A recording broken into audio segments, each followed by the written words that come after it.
Welcome to The Explainer. Today, we're going to connect the dots on four major stories that are completely changing the game in the race to build the world's first true robotaxi service.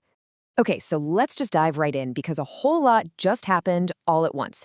We've got brand new safety data, a pretty big promise from Elon Musk, a massive $10 billion pivot from Uber, and a jaw-dropping market forecast. And when you put them all together, they paint a really fascinating picture of where this whole thing is headed. So here's what we'll do.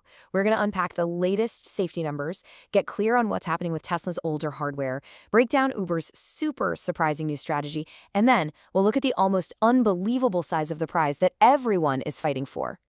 Right, so the crucial place to start with all this, it's always going to be safety, and for the first time, we're seeing new government data that gives us a real trend line to follow. This is the question, isn't it? And to answer it, we're not just going to guess. We have to look at the official numbers that are reported to NHTSA, the U.S. federal safety regulator. Now, what's really interesting here is the trend. It is crystal clear. Looking at Tesla's reported incidents over the last few months, you can see it drops from 5 down to 1, and then, in the most recent reporting period, 0. That's right. For the entire month from mid-February to mid-March, Tesla reported 0 incidents for its system.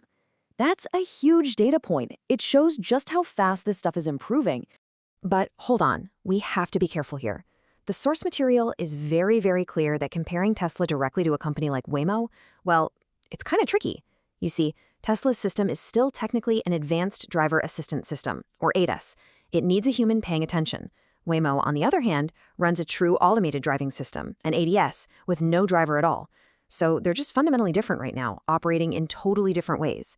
The main takeaway for now is that Tesla's own data is getting dramatically better.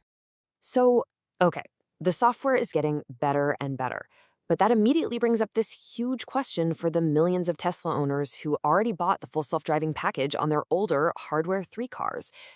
Are they going to get left behind? Well, Elon Musk addressed this head-on. He basically admitted there's a chance Hardware 3 might not be quite enough for that final step to fully unsupervised driving. But he made a really firm promise. If an upgrade is needed for people who already paid for FSD, Tesla will do it for free. And this right here shows a potential two-step plan. First, there's a dedicated light version of the software being made just for the Hardware 3 cars, and that's expected later this year.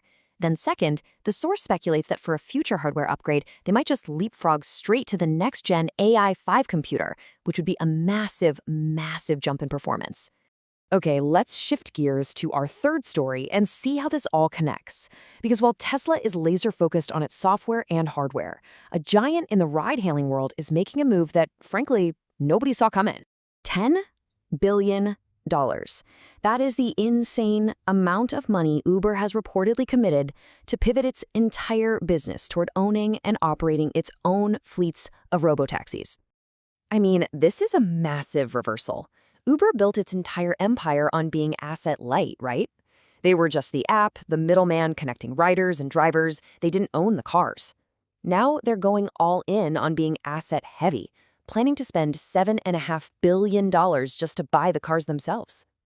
And to make this happen, they're striking deals all over the industry. They're reportedly talking with Rivian, Lucid, and BYD. And they're not just buying cars, they're also taking equity stakes, basically trying to prop up these manufacturing partners. However, the source material we're looking at here is extremely skeptical of this whole plan. It literally calls it a loser's game. The argument is that Uber is choosing to buy very expensive cars from manufacturers that are already struggling financially. It puts them at a huge cost disadvantage right from day one. So why? Why would Uber risk billions on such a difficult strategy? Why is Tesla pouring everything they have into this?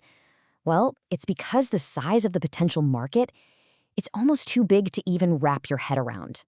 According to a recent analysis by ARK Invest, the U.S. robotaxi market could eventually be worth $3.9 trillion annually. No, that is not a typo. Trillion with a T.